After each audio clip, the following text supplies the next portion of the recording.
Chapter 16. Net working capital or working capital denotes the difference between the company's current assets and current liabilities. It indicates the amount of current assets financed by non-current sources of funds. Working capital is used by a firm to maintain its ability to meet cash obligations as they come due. Recall our discussion of current ratio in Chapter 3, where we mentioned current ratio defined as current assets divided by current liabilities should be greater than 1 in order not to run into the liquidity issue. For current assets divided by current liabilities to be greater than 1, it means current assets are greater than current liabilities. That is, a positive working capital. So we can see that working capital investment is used to avoid the liquidity issue. Working capital is important because a firm must have working capital to operate and survive. As we just mentioned, working capital is used by a firm to maintain its liquidity. Therefore, a firm's working capital position is widely used as a measure of the firm's risk. A firm's working capital position suggests the probability that a firm will encounter financial difficulties. All else being equal, the more net working capital position a firm has, the more likely it is to be able to meet current financial obligations. A firm's working capital position affects its ability to obtain debt financing. For example, many loan agreements contain a provision that requires the firm to maintain a minimum working capital position. Practice question. The correct choice is the first statement. Both the second statement and the third statement are wrong because it should be the difference between current assets and current liabilities. A firm's operating cycle consists of 3 primary activities, which are purchasing resources, producing a product, and distributing a product. Cash flows from these activities are unsynchronized and uncertain. To maintain liquidity and function properly during the operating cycle, a firm has to invest funds in short-term assets. A firm has to maintain a cash balance to pay bills on time. A firm has to invest in inventories in order to fill customer orders on time. A firm has to invest in accounts receivable to extend credit to its customers. These assets are all belong to components of current assets. The operating cycle is the length of time between resource purchase and cash receipts from the product sale, which is equal to the length of time required to produce and sell the product, that is, the inventory conversion period, plus the length of time required to collect sales receipts, that is, the receivables conversion period, also known as average collection period. The operating cycle can also be decomposed into the length of time the firm is able to defer payment on its resource purchase, that is, the payables deferral period, and the length of time between disbursing cash and collecting cash, that is, the cash conversion cycle. The cash conversion cycle is the difference between the operating cycle and the payables deferral period. That is, it is the length of time that additional non-spontaneous sources of working capital financing must be obtained. From the figure, we can observe that an increase in the length of operating cycle without a corresponding increase in the payables deferral period lengthens the length of the cash conversion cycle. From our previous discussion, we observe that the operating cycle is the sum of inventory conversion period and receivables conversion period, and it is also the sum of payables deferral period and cash conversion cycle. After some rearrangement, we can also write the cash conversion cycle as inventory conversion period plus receivables conversion period minus payables deferral period.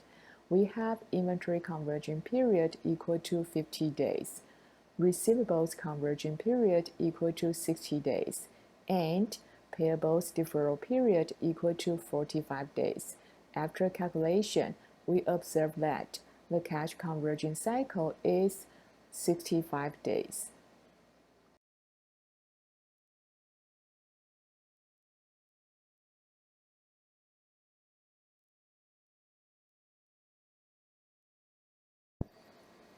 You can easily choose the correct answer using the relationship we presented in the earlier discussion. The size and nature of current assets may depend on factors shown here.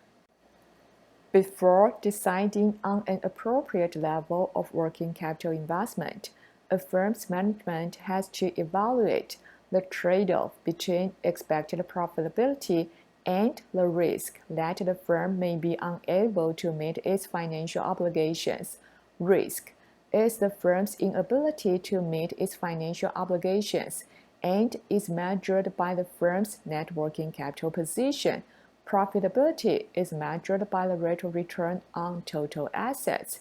Consider two different working capital policy, conservative approach to working capital management and aggressive approach to working capital management.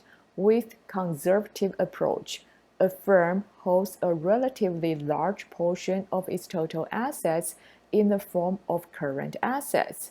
This approach will result in a lower expected profitability measured by the rate of return on the company's total assets because the rate of return on current assets is in general assumed to be less than the rate of return on fixed assets. This approach will result in a lower risk that the firm will fail to meet its financial obligations because the company's net working capital position increases. With aggressive approach, a firm holds a relatively small portion of its total assets in the form of current assets. This approach will result in a higher expected profitability measured by the rate of return on the company's total assets because the rate of return on fixed assets is in general assumed to be larger than the rate of return on current assets. This approach will result in a higher risk that the firm will fail to meet its financial obligations because the company's net working capital position decreases. Now, the rule is that the larger the portions of the firm's total assets in the form of current assets, the smaller the risk that the firm will encounter financial risk and vice versa.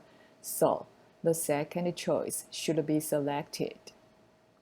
The first statement is incorrect because cash conversion cycle is the difference between operating cycle and payables deferral period.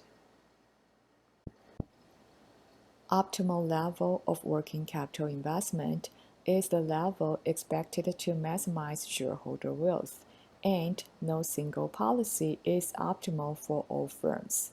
A firm has to determine the proportions of short-term and long-term debt to use in financing current assets, just like the decision on the level of working capital investment. This decision involves trade-offs between profitability and risk. We first discuss the cost of short-term debt versus long-term debt. Historically, the yield curve, also known as the term structure of interest rates, has generally been upward sloping, indicating long-term interest rates usually have been higher than short-term interest rates. The reduced flexibility of long-term borrowing compared with short-term borrowing may result in the effective cost of long-term borrowing to be higher than the cost of short-term borrowing, even if short-term interest rates are equal to or greater than long-term interest rates. To sum up, the cost of long-term debt is generally higher than the cost of short-term debt. We next discuss the risk of long-term debt versus short-term debt. There is risk that the firm may not be able to refinance the short-term debt after the short-term debt matures. Short-term interest rates tend to be more volatile over time. To sum up, there is more risk associated with short-term debt. A company's need for financing is equal to the sum of current assets and fixed assets. Current assets can be divided into two categories, which are permanent current assets and fluctuating current assets. Permanent current assets are those assets held to meet minimum long-term needs, such as safety stock of cash and inventory. Fluctuating current assets are those assets affected by seasonal or cyclical nature of company sales, such as inventories and accounts receivable. We will discuss 3 different approaches a firm may use to meet its financing needs. The first approach is the matching approach. Under the matching approach, the maturity structure of the firm's liabilities is made to correspond exactly to the life of assets, that is, fixed assets and permanent current assets are financed with long-term debt and equity capital, whereas fluctuating current assets are financed with short-term debt.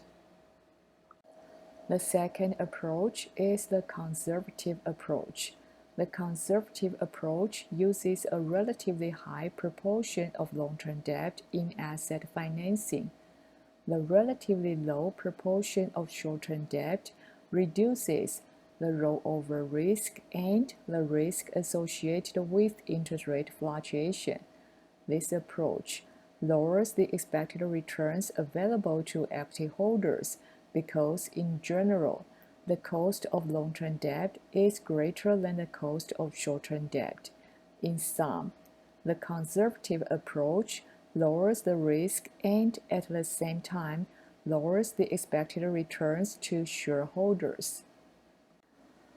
The third approach is the aggressive approach. The aggressive approach uses a relatively high proportion of short-term debt in asset financing. The relatively high proportion of short-term debt increases the rollover risk and the risk associated with interest rate fluctuation. This approach increases the expected returns available to equity holders because, in general, the cost of long-term debt is greater than the cost of short-term debt. In sum, the aggressive approach increases the risk and at the same time increases the expected returns available to shareholders. Now, there is no one combination of short-term debt and long-term debt is necessarily optimal for all firms. Now, the following 4 practice questions are pretty straightforward. We will not discuss them in detail. Let me know if you have questions.